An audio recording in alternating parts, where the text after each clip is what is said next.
Are we live? Tell me. Tell me, are we live? Phantom, we're not live on Facebook. What's happening? Why? You broke it. Phantom, I think Phantom doesn't want us anymore. Let me see real fast. Oh, there we go. Oh my god, it's live now. I really need to stop putting that. Okay, real fast. If you look at the Phantom video, just look at the title. It says like exactly what we're talking about, but then it gives like the description of what's happening too. I'm getting really bad echo. Do y'all hear echo at all? Echo? Echo? Welcome into the Nerd Up Podcast. I am Josh Beard at Josh. I'm Josh Beard at Josh Beard Radio. We are broadcasting live on Phantom, Facebook's only live sports network. Yeah, that's a sports network. And I'm joined as always by Stefen Mazzone at Mazons on Twitter. He's the only loyal member of this show, and we finally found somebody to replace Carrie for good. My brother Cody is now going to be the third member of the show, replacing Stefen. I just realized I totally forgot to play the entire intro music. Whatever, fuck it. Replacing me? No, he's replacing Carrie. Did I say Stefen? Well, you said me. It's fine. It's fine. We'll Is that a Freudian slip? No. Am I gone? No, you're not gone. You're not gone. Carrie is gone. Carrie is gone. So Cody will be replacing Carrie. I'm not replacing the... Damn it, Stefen, put your headset back on. I'm already flustered because I forgot to play the damn music. Anyway, we got some good stuff to talk about tonight. I think maybe... I don't know. We're going to talk about some April releases, game and movie releases. More movie releases than game releases because game releases... Oh... April's just one of those months. Like the March to May slog in the video game industry, as like at least as a video game consumer, is just the worst. Until you get to this is distracting me. I gotta throw those off. Until you get to June, whenever you can watch E3, it's just really bad. But there is one seemingly good game that's releasing this month, but we'll talk about some really good movies that are releasing this month, and by really good I mean one really good movie and then some other okay ones. We're also going to discuss, as I pull up my rundown because I forgot what we're talking about, we're going to talk about Ready Player One. Stefen and I both saw it, and we're going to give our review on that. We're going to convince Cody why he needs to go see it in theaters. We're going to talk about the Stranger Things lawsuit controversy, and can J.J. Abrams save Star Wars? Short answer, no. Anyway, all right, let's just jump into it real fast. We're going to jump into game releases. We didn't do, or the month releases. We didn't get to do that in March because we didn't have a show for like 3 weeks because between illnesses and laziness, mostly laziness, we just didn't do the show. But you know what? We like playing video games more than we like doing this show. I don't know what to fucking tell you guys. Moving on into our first part of thine show is we're going to do movie releases first. And we'll just go in chronological order since the only one that I care about releases at the very end of the month. And the other ones are kind of okay. First of all, Cody, thank you for joining us tonight. Thank you for being a guest on our show. There's some things coming up in the future for Cody and I, hopefully, potentially, and he wanted to get some podcasting show experience. You look so serious right now. You look like you're about to cheat. I'm in the zone. I don't... Cody's first question at the very beginning was, at what point do we take our shirts off? So that's kind of the shit that you're going to get from him all the time. Thank you for joining us, though. Eventually. Hey, Cody, can you shut up now? Just shut up? Yeah. Shut up? Okay. Yeah. See, that's whenever I tell Carrie to shut up, that is how you respond. That is how you react. Carrie, I don't know where you are in the world. Take notes. When I tell someone to shut up, you say yes and do it. Jesus Christ. Working with amateurs, and by amateurs I mean just Carrie alone. Anyway, April 6th, there are two movies releasing on April 6th, A Quiet Place and Blockers. That's where it's listed as Blockers everywhere. We all know it's Cock Blockers. Cock Blockers looks like a really shitty movie. It looks like a really dumb attempt to be funny and grotesque, which I normally like, but this just looks like a lazy attempt to do it, so I really don't give a shit about that. But A Quiet Place actually looks kind of interesting. I saw something today where it said that John Krasinski played a character in The Office who used predominantly nonverbal cues throughout the show, and then went and directed a movie about not making any noise or talking. So he's literally been training his entire career for this. How do we feel about A Quiet Place with John Krasinski and Emily Blunt? I think it looks interesting. It might be the only suspense horror movie in a long time that I'll go to the theaters to see. I actually really want to see it, and I feel like in the movie theater, everyone's just going to be just completely, glued on the screen the entire time. It's. I think the fact that it's more focused on the quiet parts of it is going to make it that much better of a thriller. So, go ahead. I was gonna say I'm really terrified about seeing this movie in the theater, not because of the actual like horror scenes or anything like that, but I feel like the audience has such a huge impact on this movie. If you have a very overreactive audience or a very rowdy audience, it can really kill the mood of any movie that is subtle like this, with like a lot of just musical cues or the non-audio cues. And this movie might be better suited to watch at home. I really wish this was one that released on video on demand at the same time it released in theaters. Yes, I'm going to make an attempt to see it in the theaters, but I got to go on one of these Sunday morning when there's only 90-year-olds in the theater. That's when I gotta go. I can't go with a bunch of teenagers or anything like that. I wish you lived near me, because I swear to God, the theater by us, if you go on Sunday nights at to one of the late showings on a Sunday night, nobody is ever there. We went to go see Ready Player One. I went to go see Ready Player One the other day at 11 o'clock in the morning, and there were only 2 people in the theater. But if you go on Sunday nights, no one is ever there, and it's absolutely phenomenal. And see, I can't tell that with my theater. At my theater, I go at 9 a.m. showings. I'm pretty sure they do 9 a.m. showings. I'm pretty sure I've seen 9 a.m. showings. Some, yeah. And I'm pretty certain the theater was full. At 9 a.m. for whatever movie I think it was Black Panther. It was Black Panther. Well, that makes sense because this is Black Panther. Yeah, but still, it's 9 a.m. Fucking go do something else. Dude, I told you last week that we went at 11 a.m. on a Saturday 3 weeks after the movie released, and it was still packed full. It was almost completely sold out. You can't gauge it based off of Black Panther. Terrible. I do want to go see this in theaters. I honestly didn't even think about that fact. I didn't even think about people making noises and shit. It'd be so fucking annoying. A movie that's all about not talking, to have people be like, "Oh shit!" No, just shut the fuck up and watch the movie. Cody, that's gonna be you. You're gonna be that guy. You're gonna be the one going, "Oh God, don't do that," but you're gonna do it just to irritate everybody. I can see that happening. Fistful of popcorn. We've heard rumors. We'll talk about this real fast because it's John Krasinski, and I want to bring this up right now in regards to him. So the comics for Fantastic Four are coming back. We're going to talk about that probably next week, or maybe not at all. I don't know. But they're doing a reboot of the Marvel Fantastic Four comics, which made a lot of people this week come out and say, "Holy shit, they're going to reboot the Fantastic Four movies." And then a lot of people on top of that said John Krasinski needs to be Mr. Fantastic. Some people said that Emily Blunt needs to be in the movie with him, although I don't know. Stefen, you said that he did an interview talking about after directing his wife, he needs to take a hiatus from Hollywood for a while. But John Krasinski, I think this movie is a perfect opportunity for him to show that he's something more than Jim. I almost said Tim. Than Jim from The Office. He's done other movies and he's had some other parts, but he's always been typecast in kind of that funny, goofy guy, normal guy role.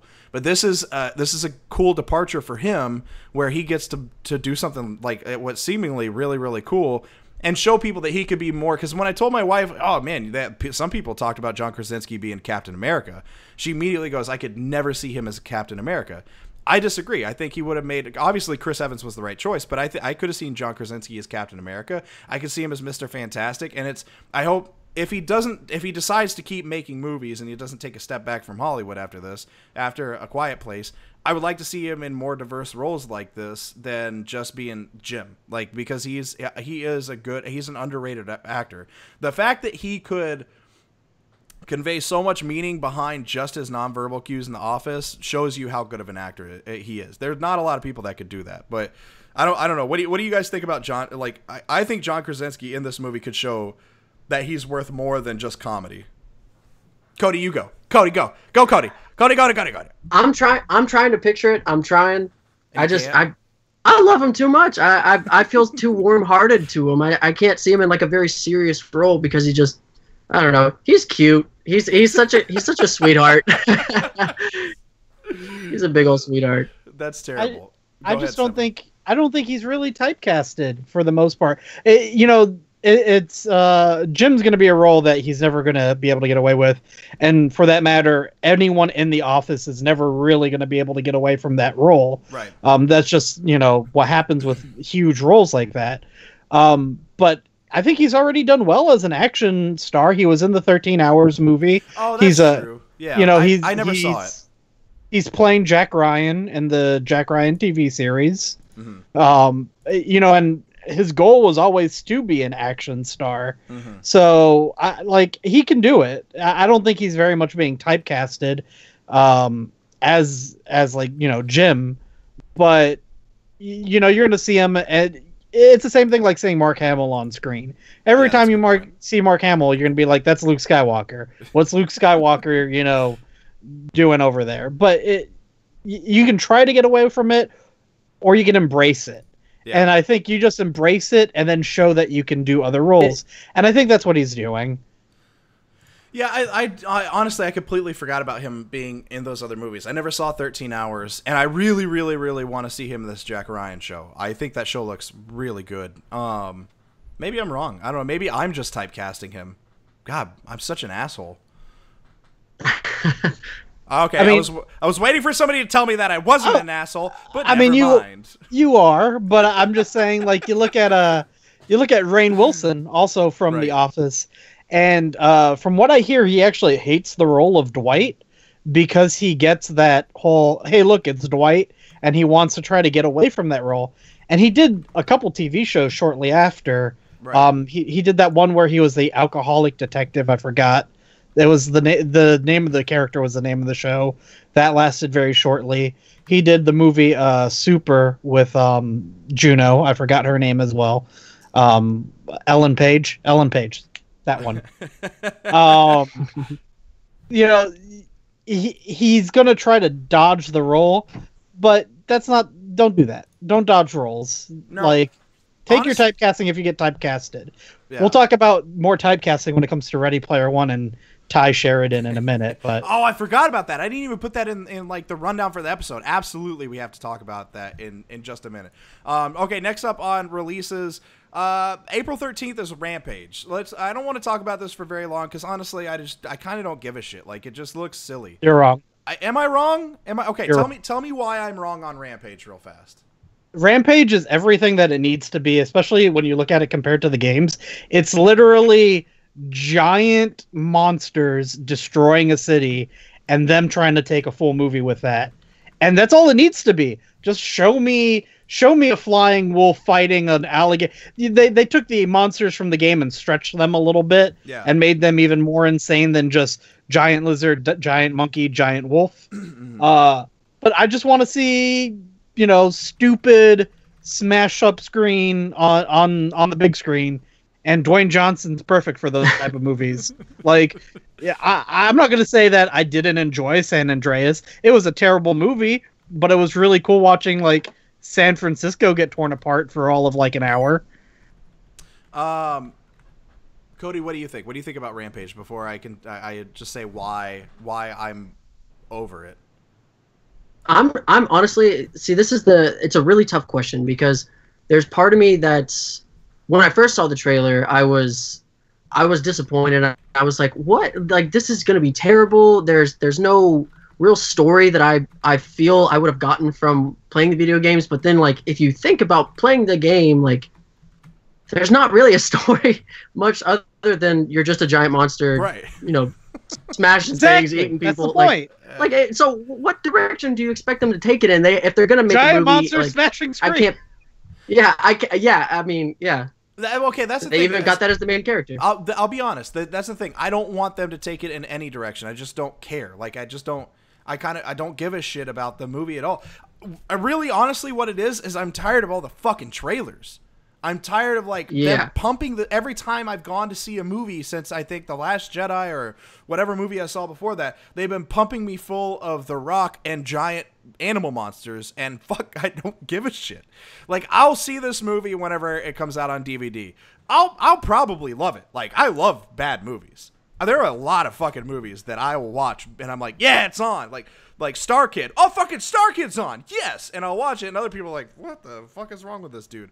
But I'll watch it and love it. There's just no reason for me to have 50 trailers thrown into my face and then go spend, well, I'd spend $5 because I refuse to go see any movie not at matinee, but go spend $5 just to go, you know what, just go spend $20. Because if I spend $5 to go see the movie, you bet your ass I'm getting popcorn and an icy and another drink. So spend $20 to go see this movie in the middle of a day and waste my time. I'd rather wait until it's out on DVD. Go ahead, Stefen. I'm going to interrupt you for a second there. So on the list of movies coming out, I saw Borg versus McEnroe, and I didn't put two and two together that it was McEnroe, the tennis player, and I thought it was some new like Star Trek spinoff with like the Borg. That's all I'm gonna say about that. God damn it! All right, I've been trying to share this out over Twitter for like a decade now, but I keep getting distracted by you and y'all's bad rampage takes. Hold on, let me tweet this out real fast. Get that Twitter audience, yo. We need to have like a social media manager during this show, where it's like somebody we don't pay them, nor do we give them props or anything substantial at all, but they'll share the show out for us. All right, April 20th. I'm excited about this one. Not quite as excited about what's coming out on April 27th, but on April 20th, I am very excited about Super Troopers 2. Stefen, I think the last time we talked about Super Troopers 2, you were kind of like, man, I don't care. No, that was Carrie. Was that Carrie? I'm completely on board with everything. Yes! Good. I am so excited about this. Here's my problem, though. This is my fear with Super Troopers. Is I've loved almost everything why it's not Lonely Island. What are these guys' names? What is the name of these Broken Lizard. Broken Lizard. Thank you very much. I'm a huge fan of Broken Lizard. I love Super Troopers. I love Club Dread. I'm not that big of a fan of what's the beer one? Why can't I remember all their names? Beer Fest. Thank you. Jesus Christ. There's a professional show. Do your homework. Damn it. I'm not that big of a fan of Beer Fest. I think it's decent, but it's not Super Troopers. And honestly, Club Dread's not Super Troopers either. My fear is that Super Troopers 2 ends up like Super Troopers is lightning in a bottle. It's a cult classic, and I feel like that this may not be as good, and it may not live up to the expectations that I have for it. And I know that's my own problem. That's like the Star Wars conundrum, right? Where everybody has expectations for what they want to see, and then they don't see that, and so half the people in the world don't even like the movie. Or on the flip side, the director wrote a shitty story and fucked up on everything. I don't know, whichever side you stand on. I think I stand on the latter for the most part, but whatever. My fear is that they're going to fuck up Super Troopers too. But I don't know what Cody. What you've seen Super Troopers, right? Yes, of course I've seen Super Troopers. It feels like such a stupid question. You've seen this cult classic movie that everybody for the last decade has seen, right? So what are your thoughts on Super Troopers 2? To be honest, I haven't really seen much of the trailers, but I don't really know what to expect. I know I have high expectations because the first one was so good, but I can't really say. I think in this one, they're supposed to be like Canadian Mounties. So no, it's the exact same group. It's the exact same group, but they go to be Canadian Mounties. From the gist of what, like, it's the same guys, but there's like a border dispute, and so like they have to go. There's a border dispute between the U.S. and Canada, so they have to. Oh, sorry, their rivals this time are Canadian Mounties. So it sounds fantastic. Yeah, so they're setting it up to be something really hilarious. I'm just worried that they're going to ruin it. Stefen, what do you think? I think just because this movie was funded purely on Kickstarter, and they had complete reign to do whatever they want. They're not like having to deal with any major producers or anything like that. This makes this movie like set up to be just absolutely amazing. I think for the past like 10 years, all we've had is production companies just fucking up plots to movies left and right. And when you remove that, you get the movies that the directors and the writers want to do. Right. that's not always a great thing. One of my favorite directors, Kevin Smith, has recently been doing that, and you sometimes get great movies like Tusk, or you get terrible movies like Yoga Hosers, which I'm not gonna lie, I loved Yoga Hosers, but it's a bad movie.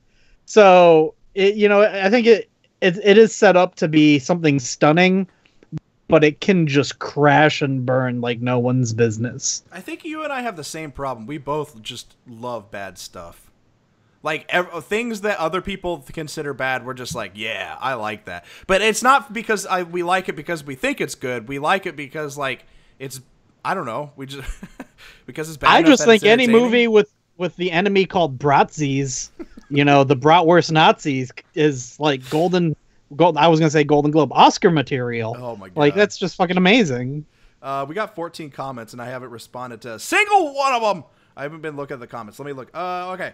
Well, let's see. We got some comments. Andy said, "Should A Quiet Place have been in black and white?" I don't think so. I don't think you get, like, one of the coolest things I've seen from the trailer so far is them just being out in the woods, and you get, like, all the detail of being, like, these creepy ass cabins and being out in the wilderness and shit. Like, I think it definitely should be.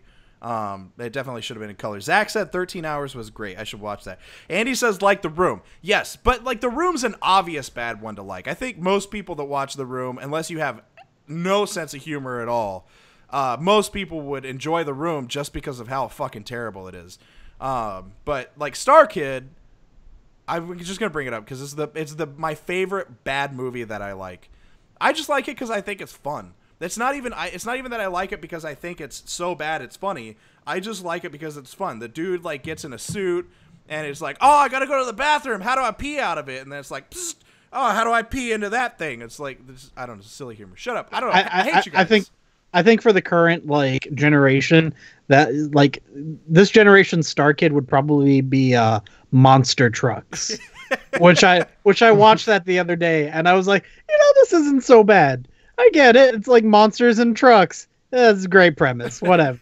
Dude, that movie took so long to come out. I swear to God, for I feel like 8 years, every time we took the kids to go see a movie, we saw a preview for, like, a trailer for Monster Trucks. 8 years, obviously, an exaggeration, but it's like a year and a half, 2 years of going and movie viewing experiences with our kids, we saw stupid trailers for Monster Trucks. All right. The coup de grace of movie releases in April. We've been going way too long on these movie releases. Damn it, Cody. It's your fault. I blame you. The coup de grace. Andy said, Stefen, you're tearing me apart.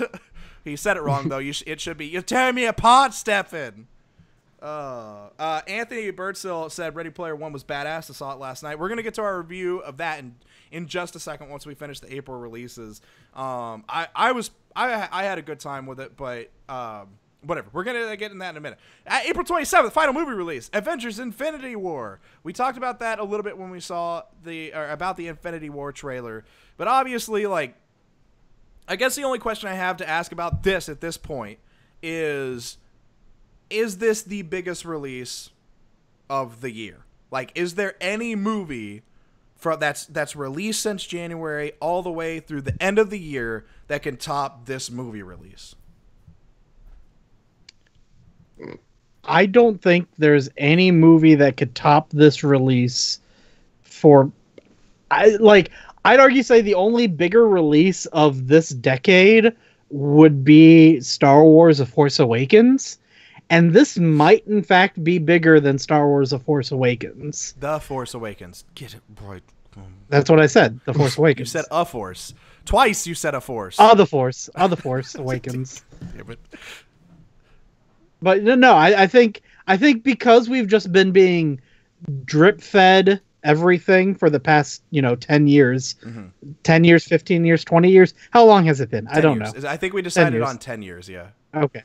I think it's just built this, like, slow boil. Like, it hasn't been like the Star Wars, like, we've been deprived of any Star Wars, like, movies. So when The Force Awakens came out, it was just, like, on blast. Yeah. But I think we're just, like, this, like, slow rolling boil that this just, Black Panther just broke into the top 10 movies income, whatever thing, money that they get in. Money get in. Words. Words. Words. It just kicked Frozen out of number 10 to give you an idea of where it is. I think this blows it away. I think this could take the number 1 spot. Yeah, I think it will take the number 1 spot. So Anthony Birdsell. So right now, if you're watching us on Facebook, if you're watching us on YouTube, wherever you're watching us, this is the question that I posed to both Cody and Stefen. Is there a bigger release this year, the year 2018, the Black Panther included, everything that's come out since January to the end of the year? Is there a bigger release than Avengers: Infinity War? And essentially, like Marvel's been playing with our taint for the last decade, and like this, we've got like superhero blue balls. You know, this is the moment that we've been waiting for. Like this is the climax, if you will, of the Marvel Cinematic Universe, where we've been waiting to see all of these dudes. All these dudes team up. We got a little bit of in Captain America: Civil War. And we got some team up battles. That was kind of cool. But this is the one where they're not teaming up against each other. They're like 50. This is a real number. Roughly, approximately 50 billion superheroes from the Marvel Cinematic Universe are teaming up together to fight Thanos. And that's where all the excitement is. And I think you're right. I think this could end up taking the number 1 spot in movies. Cody, what do you think? Questions, comments, concerns? Avengers: Infinity War. Okay. Well, as to your overall question, I don't think there's going to be a movie. I think Marvel carries too much weight behind it, and there's too much hype amongst all their movies. But my personal opinion on the movie, I'm disappointed in how Thanos looks. I think he, like, the way that they animated it, I don't think it looks good. Interesting. I'm trying to. Thanos looks like Thanos to me. No, he looked like he looks like don't get me wrong, a humanoid, a little bit more of a humanoid Thanos. I can see where you're going with that. Like he's not as alien-y as I personally would like him. I don't think he looks bad, but he's not as alien-y as he looks. Thanos. He does not look exactly like Thanos. I have noticed this a couple of times. Get your get your comic, Cody. Continue. No, it's in the other room. Oh. Hold on real fast. Zach said, if you saw a group of kids beating up one kid, you'd break it up for being unfair. When it comes to superheroes, we applaud it. WTF. It's Thanos, though. Yeah, Thanos wants to kill half the universe. He's not just... See, the right, like, allegory, words, simile, metaphors, whatever, I don't care. It would be if you saw a group of kids beating up a bunch of kids forming a giant robot. Right. That and then like you wouldn't break that up. You would sit there with your popcorn being like, "Oh damn, this is going to be good." Like that's all you would do. Yeah, and then you post the video on World Star. Okay, Cody, continue. I'm sorry. I'm lagging a little bit here. Continue. You're fine. Go. Oh, no, I was just on the note of Thanos, it's he doesn't look menacing enough, I guess. There was all this hype behind the story in the prequels to this one, and then now it's, I don't know. I'm disappointed.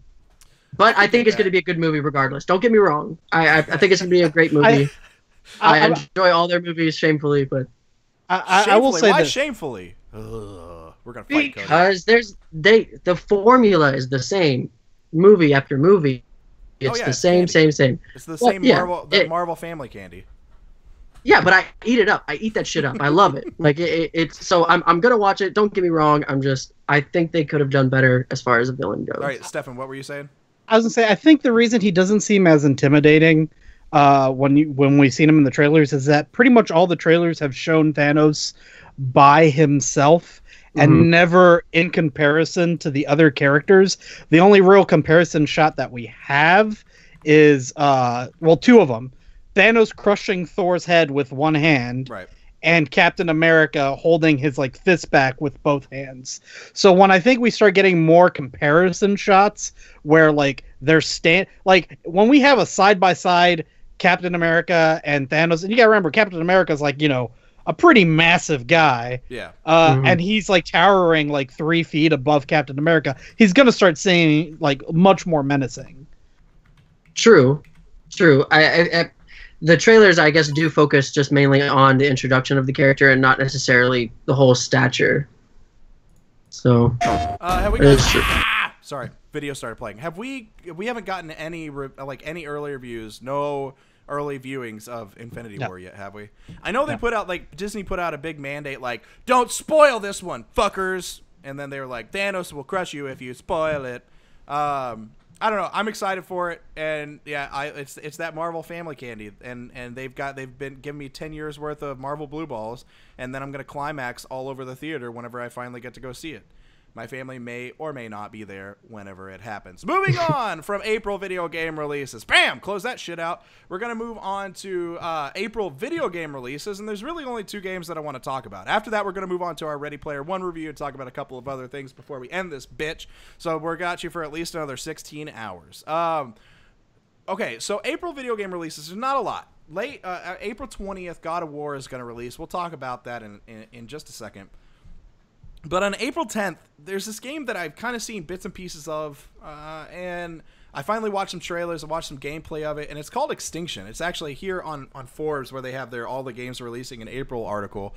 They actually put a picture of Extinction. So essentially, this game is you play this Sentinel, the one final Sentinel who's trying to defend the world against ogres. And there's giant ogres, and then there's little minion ogres. And essentially what the game is it's an action RPG where you just beat up some little minions. Once you beat up the little minions, you go fight the big boss. And the objective is to fight these massive ogres, and you dash and jump and dive around. You break their armor, and you try to sever their limbs from their body. And it looks, I'm not going to lie, the gameplay looked pretty interesting. It's a little cartoony.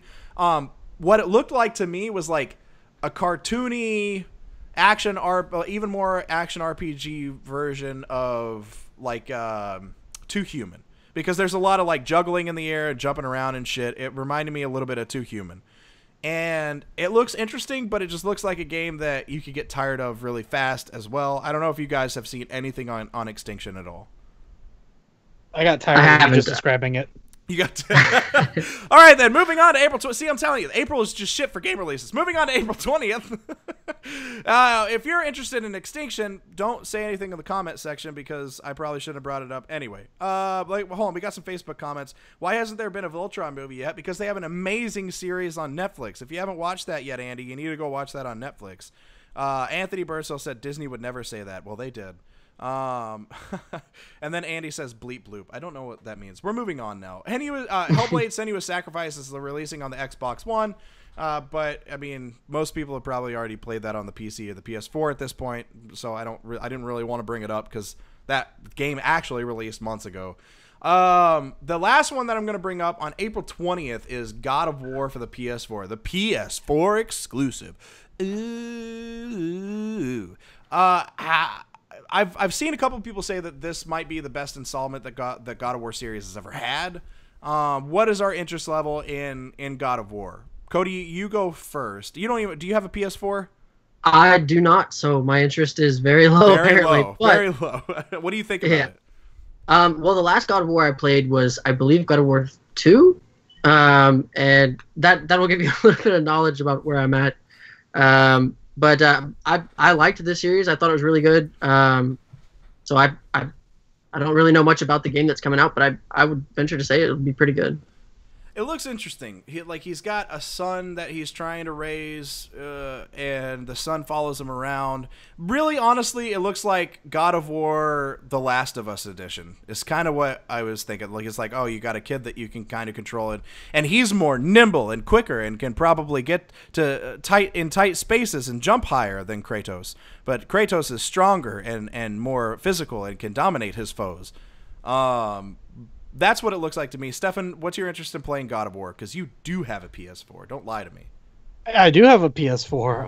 I hate escort missions in every variation, and I feel like this is almost Escort Mission the game. Like, I don't want to care about my son running around and making sure my son doesn't get killed because, whatever. I don't know what they're going with here.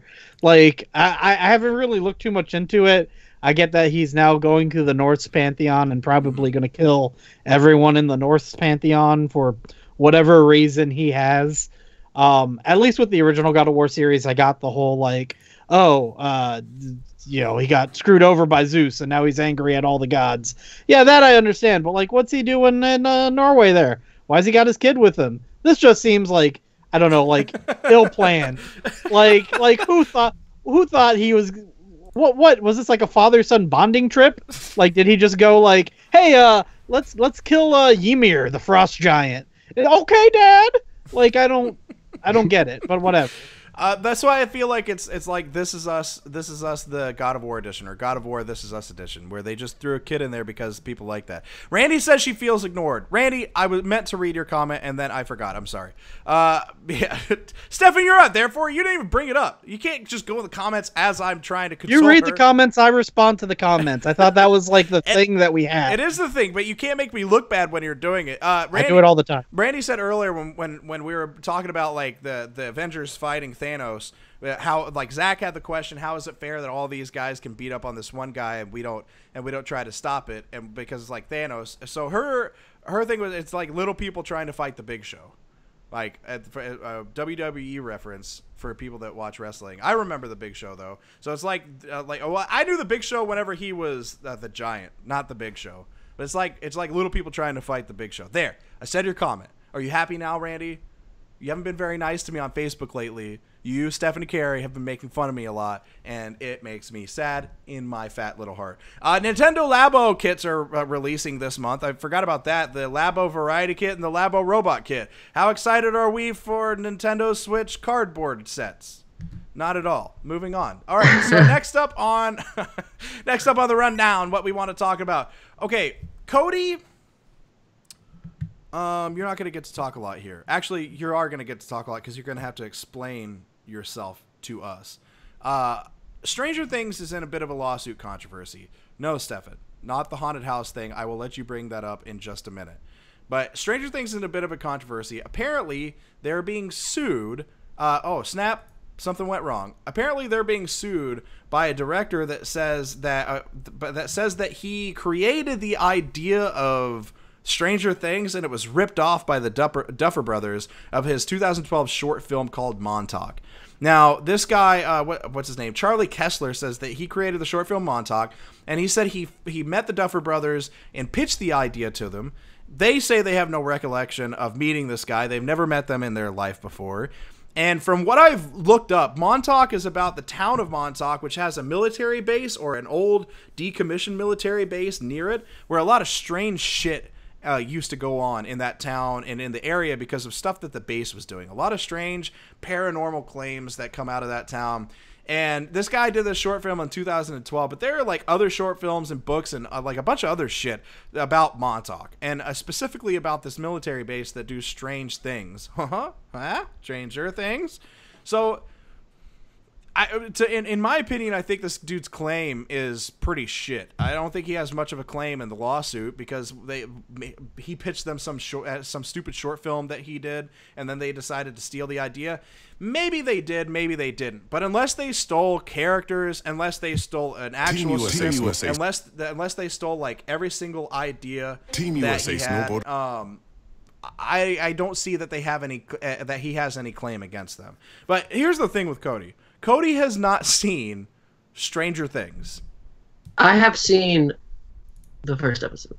That's not, how can you watch the first episode of Stranger Things and not be like, fuck, I'm staying awake forever, I have to finish it now? Like, how have you not binged both seasons? What is your problem with Stranger Things? Well, I feel like I learned a lot from the first episode, and I don't feel like I need to rush through it. Oh my god, the first episode came out like 5 years ago. Yeah, but it taught me some valuable lessons. Terrible. Your homework before the next time you come on this show is to at least watch season 1 of Stranger Things. Like that, you have to do that. I'm telling you right. No, you know what? Actually, sorry. I know how your mind works. Cody, you're absolutely not allowed to watch Stranger Things. Please don't watch Stranger Things at all. If you watch Stranger Things, I will be incredibly frustrated and irritated with you. So Stefen, Stranger Things, the Duffer Brothers being sued. Like, does this guy have any claim to this at all, or does it just sound like bullshit to you? I think if he the way that he describes it, that he's saying that his associates or whatever presented materials to the Duffer Brothers, that should be fairly easy to prove on his part, right? I figure like companies like this would companies I would mean like probably like managers or agencies or whoever he goes through that it's his quote unquote associates, they could either corroborate his story, which, you know, is just like their word against his, or they would probably keep some sort of like record of that, emails or something like that. Yeah. So that would be pretty easy to say, no, I gave you guys that idea, blah blah blah. Now I think the hard argument is, and I haven't seen this Montauk short film, is how much of this is actually related. Is like the Montauk short film just about kids seeing a strange facility, like a military installation that like that's pretty run of the mill, right? Like, right. Oh, kids find military base and go into military base. That wouldn't be enough argument for that them being the basis for Stranger Things. But if there was like some creature coming out of military base, stuff like that, then I could start leaning towards like maybe this guy has something. But at the same time, this is kind of par for the course in Hollywood. The same thing happened with Zootopia. Yes. I don't know if you know this. I know that. And the guy even had like all the artwork that he pitched for characters and whatnot. And it was kind of clear that, hey, Pixar just took this guy's idea that he pitched at them at a board meeting and just kind of stole it from him. And there's no retribution on that because if you know, like his materials weren't copyrighted or anything like that. Right. This Montauk is probably not copyrighted or trademarked either. And it's hard to kind of prove that with these kind of artistic ideas when it comes to like movies and books. Nothing's really original anymore, so it's hard to argue that point, especially in a court.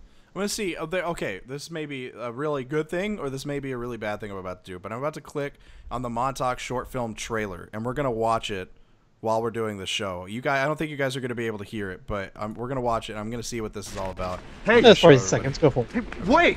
We'll get a YouTube ad in here too. Hold on, did you see him up there?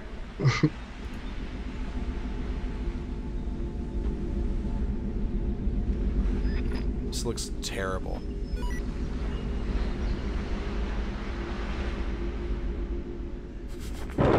Jesus. Was the budget $2? Lady, oh my God, on, the sky is swirling. I'm tired of chasing you around. You got your kid, let's go.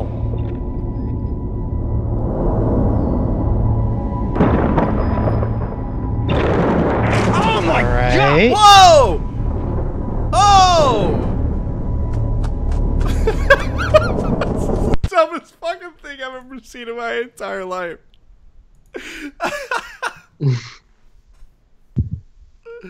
Oh, I'm gonna wait while y'all are finishing because I feel like y'all are watching this on the stream. I saw that. Yeah, that's if that's sort of what the short film is about, then his argument's not, valid. They might have had like that lingering thought in the back of their head, but like, oh yeah, military base or something. Those are creepy, right? Yeah. But at no point do we really get like some kind of that was almost like Aliens to me. It's not really paranormal stuff to me, right? Like that's like I'm sorry, but everything about that Montauk, like from what we saw from that trailer, it's like the only connection is tired of chasing you around. We found your kid. Come on. Like the only connection is that the kid was lost. Found kid. There you go. That's not enough of a connection. Like you can't sit there and convince me that the Duffer Brothers didn't come up with all of the characterizations, all of the plot lines, tying the monsters into like D&D monsters and shit like that. Like there is enough of a departure. Yes, maybe they got the basis, the essence and the sheer basis of the idea from this dude. But like you said, happens all the time in Hollywood. Get the fuck over it. I don't know. And moving on. Last thing that we're going to talk about. Oh, no, shit. God, no. This isn't the last thing. Second to last thing that we're going to talk about is J.J. Abrams apparently had a different idea for race parentage before The Last Jedi. Simon Pegg is the one who actually said it. He said, I know what JJ kind of intended, or at least what was being chucked around. I think that's kind of been undone slightly by the last one. There was some talk of a relevant lineage for her. Now we know that J.J. Abrams is coming back on board for Star Wars Episode 9 to direct that. Can he fix the movie, or at least fix the one shitty part of The Last Jedi where like Rian Johnson was just like, Rey's lineage? Fuck it. You guys want to know who Rey's parents were? They were fucking nobody. Fuck you. You want to know who Supreme Leader Snoke is? Piss off, assholes. So can J.J. Abrams at least fix that one thing, the Rey's lineage part, going into Episode 9? I mean, I think if anybody can do it, it would be him rather than, I don't know. If you compare The Force Awakens to The Last Jedi, there's a lot more thought, I feel, that went into it. To me, The Last Jedi felt like a train wreck overall. Thank you. Yes. Yeah, especially I don't even have to mention the scene that I'm thinking of. We all know the worst scene of that movie. This is a spoilery zone. We're so far out of that movie, you can spoiler anything you want. What scene are you talking about? Because there are multiple scenes that are awful. I mean, the worst one, in my opinion, is I can't even get over it. The Leia and when she's in space and she just does the thing and she flies, flying Princess Leia. Yeah. I can't even put it into words to explain the scene properly. Yeah, I don't know that anybody can fix Star Wars at this point. Like it'd be a really big undertaking to fix all the damage that Rian Johnson did. Now I did end up liking it better the second time I saw it, but I still had issues. Like I was like, okay, I'm on board with this. Okay, and then Carrie Fisher starts flying. I'm like, fuck, this is just as bad, if not worse, than the first time. Stefen, what was the word the phrase that Stefen used was that the movie was aggressively mediocre, and I think that's so far the best term that you can put for the Last Jedi. I like The Force Awakens. Stefen did not. Stefen and Carrie didn't like The Force Awakens. I liked The Force Awakens. Thought it was good. I thought J.J. Abrams gave me everything that I wanted, and that was it. Essentially, just a recreation of A New Hope. Sure, don't care. Still loved it. Thought it was great. Give me all the member berries you want, J.J. Abrams, and try to fix this shit. By the way, did you guys hear that they're actually thinking about replacing Carrie Fisher as Princess Leia with, why can't I not remember who they're going to replace her with? Let me see. Meryl Streep. They're talking about replacing Carrie Fisher with Meryl Streep as Princess Leia. Fuck that. I think that might be more disrespectful than doing a CGI Carrie Fisher, in my honest opinion. Maybe I'm wrong, and maybe it's not more disrespectful. I just think, me personally, that's more disrespectful to Carrie Fisher and the character, replacing her with another actress, than doing a CGI version of her. I don't know how you guys feel about that. It's a fan thing, it looks like. So is it? Okay. It's a fan petition, so we're already well into the way of filming the movie. Fan petition. Piss off on those fans. What fan wants to replace Carrie Fisher? Fans of Meryl Streep that they want her in Star Wars. Fuck that massive crossover between the Meryl Streep fans and the Star Wars fans. Like that massive like Venn diagram right there. Jesus. Stefen, J.J. Abrams, Episode 9, thoughts? It could be good. I think he can recover a lot of what's wrong with the last movie. Is it going to be an amazing movie? No, I don't think this trilogy is going to be an amazing trilogy. It's probably going to end on some note that everyone's going to kind of be disappointed on. And then we'll just move on to the next thing that they're going to throw at us every other year. So, like, one of the trilogies in the next 30 years will probably be good. Mm-hmm. So, I mean, there's that to look forward to. So Rian Johnson got his own trilogy. Who else was it that got their own trilogy? And it's a big name that I really like, and I can't remember who the hell it was that got a Star Wars trilogy. We're about to do our Ready Player One review. I honestly totally freaking forgot about the Ready Player One review, and that's what's like last thing. I'm like, oh fuck, Ready Player One. There's a new Star Wars trilogy that another actor got, or another director got. A new Star Wars trilogy, new. There's Rian Johnson. I can't remember who it is. We'll talk about it at some point because I know it's a director that I really, really like and admire, and he got his own trilogy, and I think it could be pretty incredible. We'll talk about that next week. I'll figure it out. Haha, prepare things. Okay, moving on to our Ready Player One review out of this catastrophe of a segment. All right, so Ready Player One, I thought it was exactly what we said it was going to be last week. It was, we went in, last week we said we were going to go in with expectations, the expectations from what we had from the book, where the book's writing wasn't that good because Ernest Cline's not that great of a writer. But the story was cool. It had some cool elements, and like all of the references are pretty great. Now, the movie is such an incredibly far departure from the book. Like there's still the elements there, and the meat and the essence of it is the same. But there's a lot of shit different from the book that they did in the movie. But all in all, I thought it was fun. Randy said Carrie should not be replaced ever. Absolutely agree. I thought Ready Player One was fun. I thought the visuals were just absolutely outstanding. The race scene I thought was really cool. But it reminded me like I said this earlier in our chat when I was telling you about it. It reminded me like a cheesy 90s sci-fi or an 80s or 90s sci-fi flick with bad writing and amazing visuals, like just today's amazing visuals. I thought all the references were cool to like all the references to like from Battletoads to Ninja Turtles to the Iron Giant. I thought the Gundam reference in there was amazing. I thought the Iron Giant was supposed to be the replacement for Ultraman, and I couldn't have been more wrong. But I thought it was a fun movie. I went in there without really any expectations for a good story. I think the story that they changed it to was just as bland and meh as the book, but everything else about the movie was good enough that I enjoyed it. I thought it was fun. And I think purely because of the action scenes and the action sequences and the visuals alone, it's definitely worth seeing in theaters. Cody has not seen the movie yet, so we're going to kind of try to convince him why he needs to see this. All in all, I thought all the actors and actresses did a really good job for what the movie was. I thought Ty Sheridan, he was a little extra at sometimes, but I thought he did a pretty good job. I thought Olivia Cook as Artemis was great. I thought he was good. I thought the guy that played Sorrento, Ben Mendelsohn, was good. He also played the general in Rogue One, correct? Ben Mendelsohn? Isn't it the same guy? I think it's the same guy. I don't know. Sure. I think Lena Waithe as H was good. Real sneaky T.J. Miller as IROC, which I hate what they did with IROC in the movie. What was that? Was that sneaky? Was that supposed to be sneaky? I had no idea. You hear T.J. Miller's voice and you're like, oh, it's T.J. Miller. What the fuck is he doing here? Yeah, as soon as you hear his voice, you know who the fuck he is. But I just thought it would like sneaky throwing him in there because I didn't know T.J. Miller was in the movie at all. That's my bad for not looking up IMDb. But they had never really shown anything about IROC.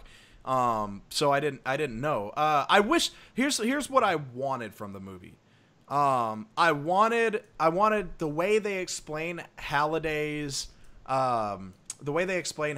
message that starts the entire contest, the way they explain it in the book, that's how I wanted it to be in the movie. I didn't want him to just sit up with coins in his eyes and talk about the contest. I wanted him at his high school dance with Dead Man's Party playing in the background, and then him start explaining the contest. That's what I wanted. But other than that, I thought they handled it really well. I also wanted more Ogden Morrow. I wanted him a lot more in the film. I didn't want him showing up like in bits and pieces. Simon Pegg is such an incredible actor, and I was excited for him to be Ogden Morrow and for him not to play the role in the movie that he plays in the book, which is just a much larger part in the book than it is in the movie, especially towards the end. I wanted more from him, and so I was disappointed with that. But all in all, I thought it was good. I thought it was. I think Carrie has a review on thetotalbro.com if you want to go check it out. By the way, we're the Nerd Up Podcast, broadcasting on Phantom Facebook's only live sports network. You can find us at facebook.com/NerdUpPod and at NerdUpPod on Twitter. But Carrie has a review on the Total Bro, our blog, totalbro.com, about this movie, and it's a little bit too glowing. Like, I feel like he liked it a little bit too much. But maybe it's because he's bored in some desert somewhere, so that could have a lot to do with it. But I thought it was fun. I thought it was good. I think it's better than a lot of the movies that have come out lately and will come out lately, at least from a pure entertainment standpoint. But anyway, Cody, that's why I think you should go see this movie in theaters. Stefen, what are your thoughts on Ready Player One?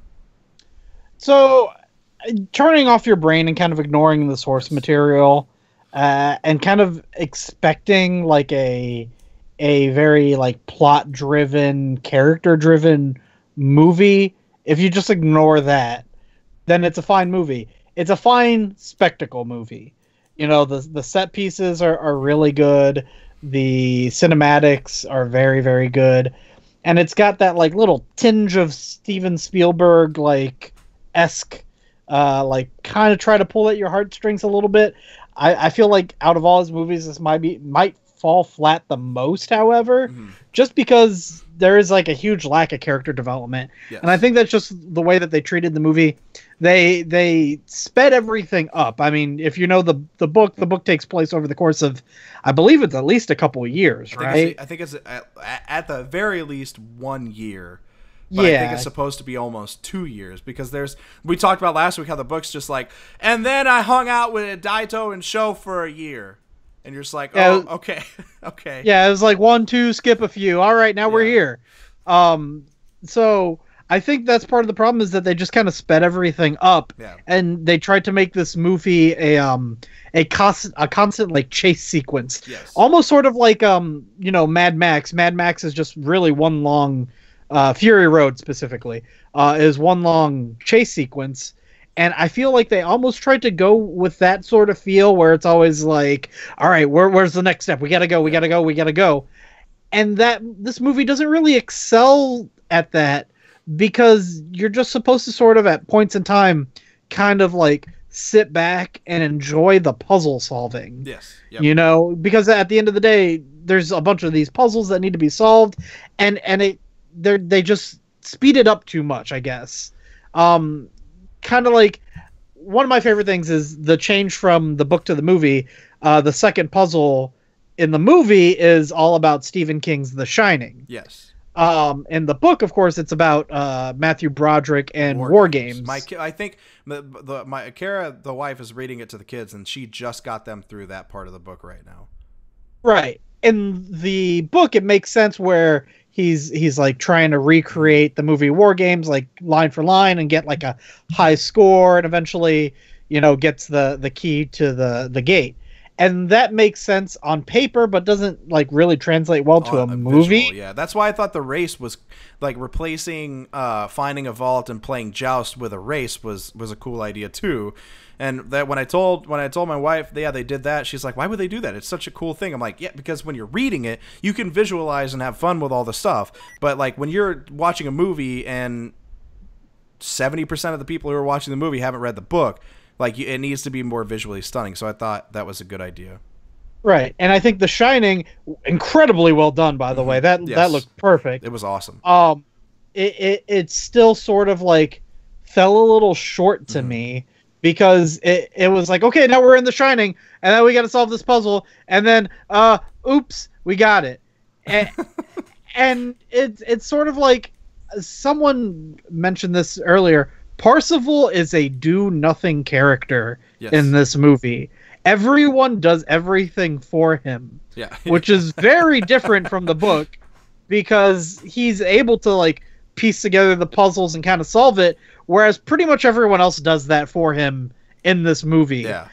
Like he just gets it from like the having conversation. Someone's like, "Oh yeah, wait, we need to go backwards." It's like, oh, okay, whatever.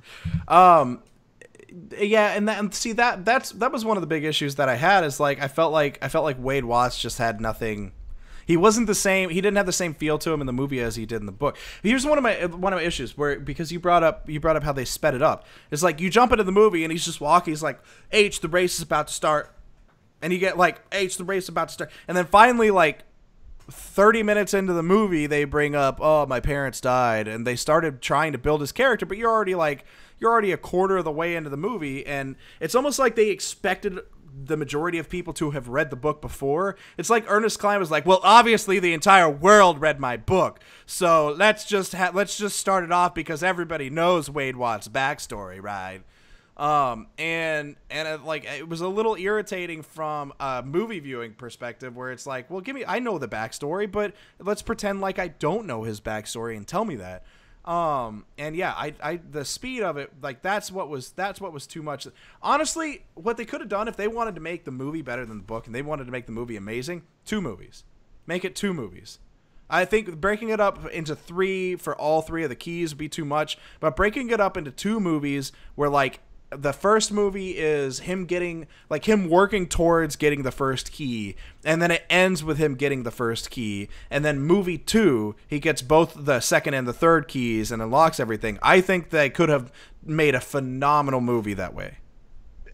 I think I'm going to bring up the Red Letter Media review. Mm-hmm. They brought up a good point, and I think this is actually the reason why Steven Spielberg signed on to the movie. Someone somewhere at the production company said, all right, look, Spielberg, you just got to show up to the set for 10 minutes. All right. There's only 10 minutes of actual live action footage you got to film. And then everything else the director of photography will do on fucking CG. And Spielberg was like, 10 minutes? All right, I'm in.